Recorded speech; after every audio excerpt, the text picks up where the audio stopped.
Hey Manna Church, Jeff Christensen here again. Welcome back to Morning Manna as we discuss wisdom in the Bible.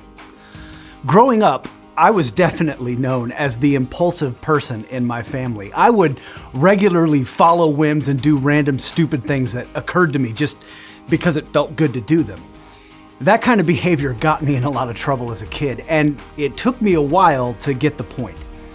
There's a big life lesson that's an important aspect of wisdom in here, and it's this: live with the long term in mind.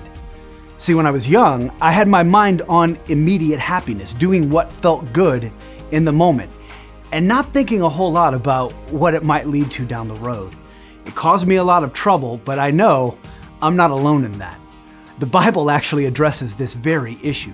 Proverbs chapter 6, verses 6 through 11 say, "Go to the ant, O sluggard, consider her ways and be wise. Without having any chief, officer, or ruler, she prepares her bread in summer and gathers her food in harvest. How long will you lie there, O sluggard? When will you arise from your sleep? A little sleep, a little slumber, a little folding of the hands to rest, and poverty will come upon you like a robber, and want like an armed man." Now, this passage specifically is addressing the issue of procrastination, or choosing laziness and putting off hard work. And that's definitely a type of doing what feels good in the moment. But the larger point behind this passage, which is choosing what's right in the here and now, even when it's hard, that's much broader than procrastination alone. It applies to how we value our relationships with family and friends, how we handle our money, how we treat the issue of purity before marriage, what we let come out of our mouths, and a whole host of other issues in life. When we live for the pleasure of the moment, it always feels good in the moment.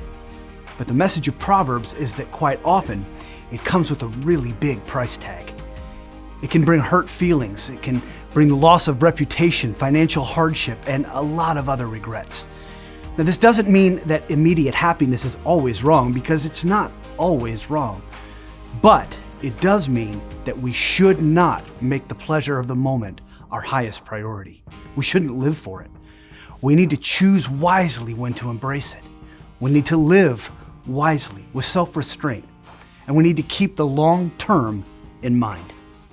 Good to be with you today, Manna Church. I'll see you tomorrow for part 3 of our discussion of wisdom in the Bible.